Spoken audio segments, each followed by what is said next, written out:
was yet another day at Brendam Docks, and a rainy one too. Annie and Clarabel, however, was stuck. You know, Clarabel, I was expecting this to happen again, just not that soon. That's what you get for trusting branchline engines, Oh, shut up, you. Honestly, you'd think he'd learn by now. Oh, I am disappointed. Annie, as much as I agree with you, please be quiet. I'd rather have a quiet time before we get taken back to the branch line. Well, you're not going back because you're stuck here for always and always? If I had hands, you would be dead right now. Oh, never mind that, Breton dear. Thomas will be here eventually. I don't know how long eventually is, but it sounds like a very long time. What you mean you lost your coaches? Well, I lost my coaches. I thought that part was self-explanatory. Oh, for goodness sake, Thomas. Oh, just get a spare coach in the meantime and then go back to work. Oh, I handle this myself. Alright, smart man. What have I got to coach at this time of the day? Thomas would be surprised at how quickly he found one. For in the shed at Ellsbridge was a green and cream coach. A Great Western build, in fact, just like Isabel. Though in terms of personality, she was nothing like her. Hi, what you looking at? Well, I'm an engine, you're a coach. I think I know where this is going. I know, you're not getting a couple up to me. If you even go on my line, I will run you off the rails like. Listen, it is way too early in the morning for this. Just come along. It'll just be for like a day or two. But before you could even couple up, the coach complained again. Hi, what you doing getting coupled up to the front? Where did you get the mechanism configured? But Thomas just groaned. I'm from Brighton. The mechanism wouldn't work anyway. And he huffed away back to the branch line. As the two made their way down the line, Dulcie grumbled endlessly, which quite annoyed Thomas. She kept telling him what to do, where to go, and what tracks to take, even if there was just one track. Dulcie liked being in control of trains, being an auto coach, so being pulled behind one without any power of her own made her feel very angry. Meanwhile, on the Brendam branch, Boko and Edward were talking about a new arrival. So who was this? Oh, he calls himself Salty. He came in at the port one day, and our Fat Controller has him on trial by working at Brendam Docks. Yes, and from what I've heard, he's also a bit of a storyteller, just like you, Edward. In fact, I think he's telling the trucks a story over there right now. And indeed, he was. So I looked at the captain, and the captain looked at the first mate, and I knew what he had planned. What did he do, Salty? Asked the trucks. He'd be having him scrubbing the underbelly of the sheep for the next 5 weeks. The trucks chortled. You do love your story, Salty. Yeah, tell us some more later. Or I'd be glad to. Ahoy, me mateys! Working hard or hardly working, I assume? Edward laughed. Indeed, Salty, indeed. Settling in nice, are we? Oh, more than nice, Edward. I be loving this. The salty sea air is just what a dockside diesel needs. Oh, that's just splendid, Salty. You'll make a great Sudrian yet. Oh, thank you kindly, Edward. Now I must get back to work. And so he did. In fact, Salty worked quite well that day. None of the trucks seemed to give him any trouble. That's because they all liked Salty. They enjoyed his tales and they enjoyed his jokes, making him a very good friend of theirs. Not that they could do anything anyway, as Salty was far too strong for them to cause any trouble. The dockyard diesel worked hard through the day till the sun began to set. Ultimately, he just really enjoyed being by the sea. Meanwhile, later that night, Annie and Clarabel had fallen asleep while waiting for Thomas. Little did they know, they were not alone. A ghostly figure emerged from the darkness. Hey. Stammered the truck. Hey, what are you? Hey, no, stay back. Stay back, I say. Hey!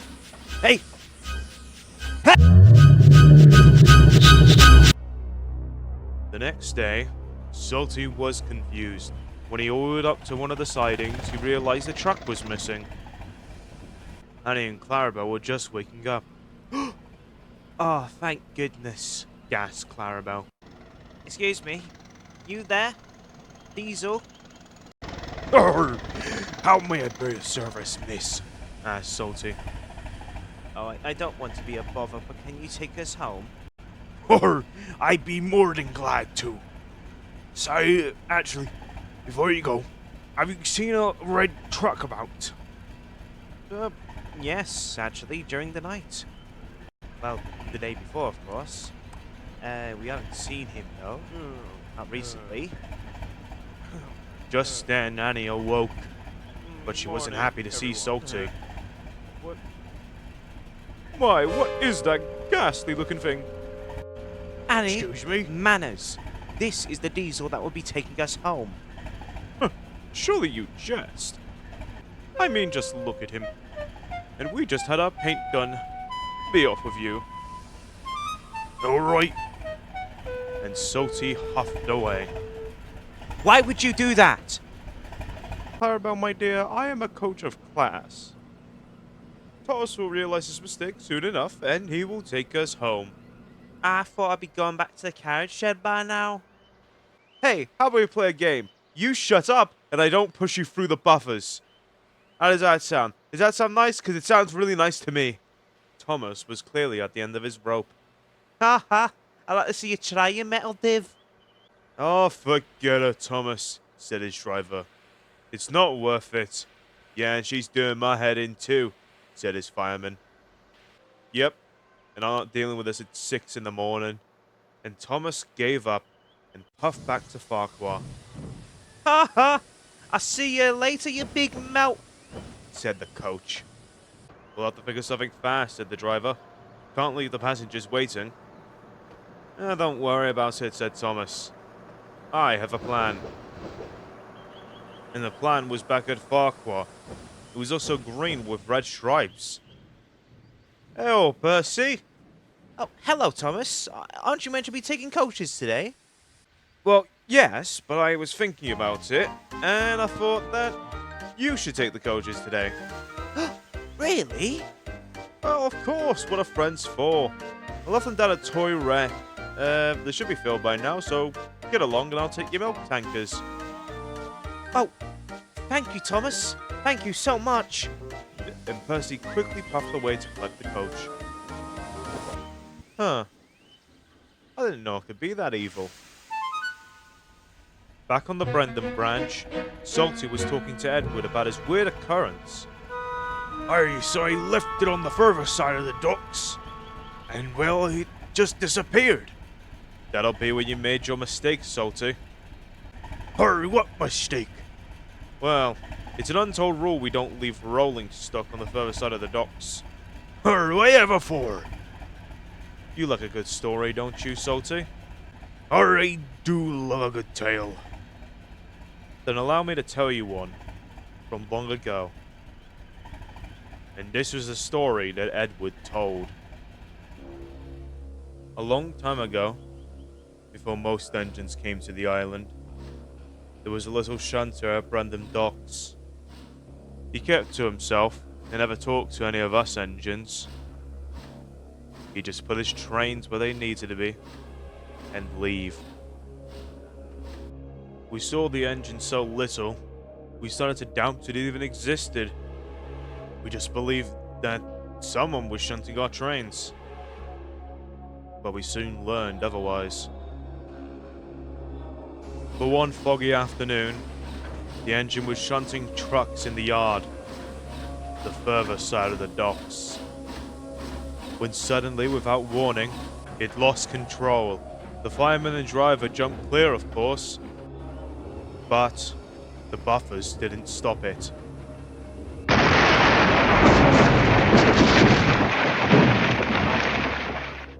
They brought the cranes, but it made no difference. He was too far down and he was lost to the seas. But ever since then, on the date of their accident, every coach, truck and brake van that we placed on that side of the docks mysteriously disappeared. No one knew why.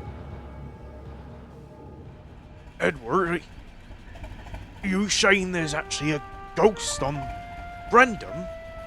At this point, Salty, wouldn't surprise me. Things have been going strangely here on Sodor, so keep a good lookout. Aye, aye, Edward. You too.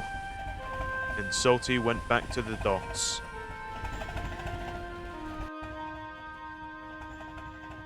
For the sake of every engine on this island, Edward, you need to stop poking your nose around, because you won't like what you find.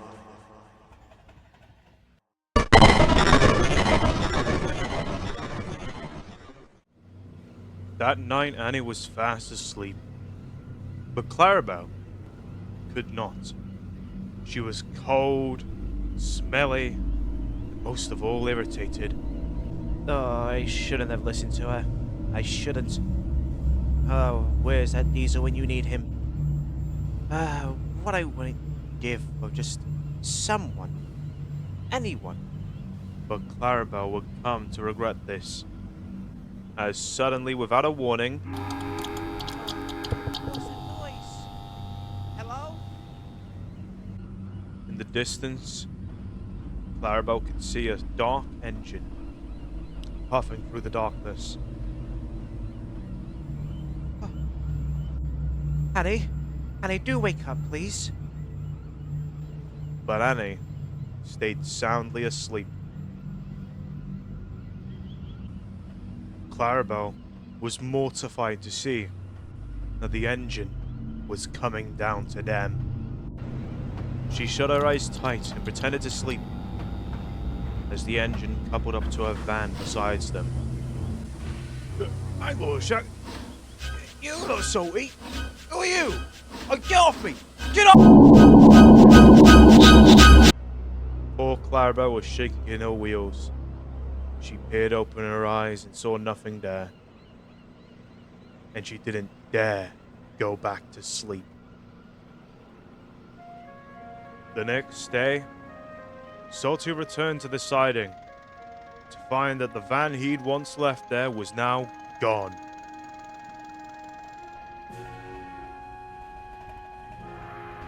Oh, dash it all. It was the ghost. Said Clarabel. I saw it with my own two eyes. Oh, don't mind her. She's just going a bit stir crazy around here. This reminded Salty of the ghost Edward told him about. It happened to be a shunter, right? Yes, it was. But it was very dark, so it was very hard to see. Like I suspected, you were just seeing things last night. Well, either way, I'll be staying here tonight. Just in case anything happens, so we can get to the bottom of this. See you lasses later. Poor Clarabel was comforted by this, but Annie, not so much. To think that your little night terrors would bring a terror to me. Clarabel tried her best to keep quiet.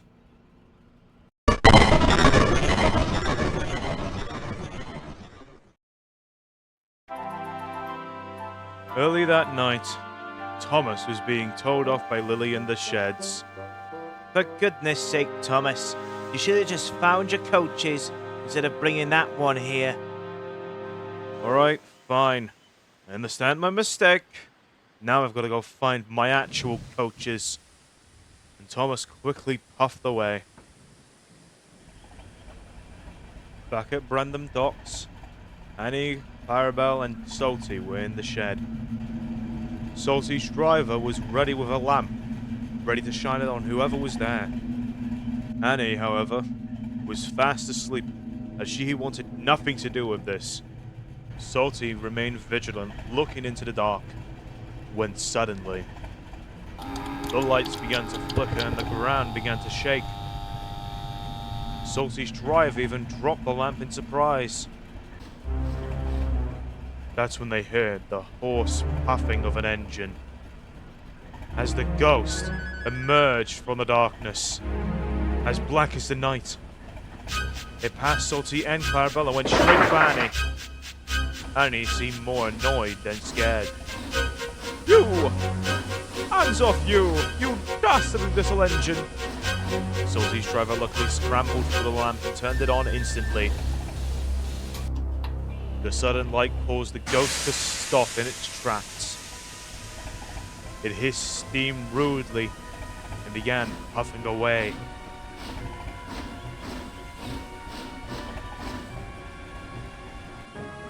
Thomas arrived to see the ghost pass by. With the sudden bursts of light, it seemed to scare the engine back from whence it came.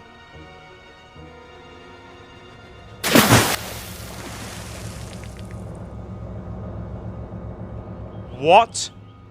See, Clarabel, I told you things would be fine once Thomas arrived. And Clarabel said nothing more.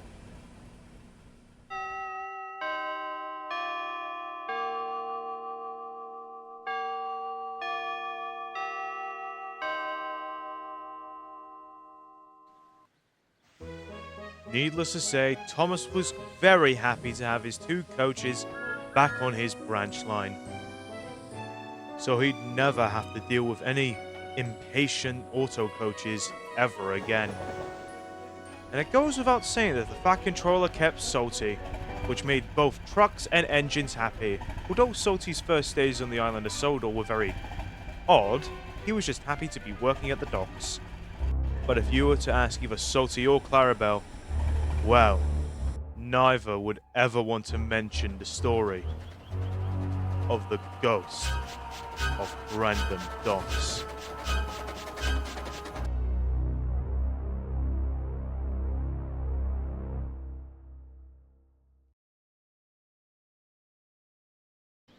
And they've said they're alright. Oh, yes. Well, considering what they've experienced, I'm surprised they are. I understand what that feels like. You're still thinking about your experience on the mainland, aren't you? Yes, You don't believe I was just seeing things as well, do you? Of course I don't. You're my friend. I believe you. Even if I've never seen this diesel myself. Ugh. This diesel, those buffers, that engine, and Neil being so secretive. Oh, none of this makes any sense. It's all so convoluted. Well, Edward, I don't really know much about this. Why not ask someone who does? Like, what about Percy! Boko, you're right! I am? Neil did mention him. He came looking for answers too. Alright, we're getting somewhere. If he went asking questions, perhaps he knows something you don't. Alright, I'll visit him when we have the chance. Alright, I'm getting involved. This sounds very interesting. Indeed it is, Boko, indeed it is. Look at us. We're like Holmes and Watson here.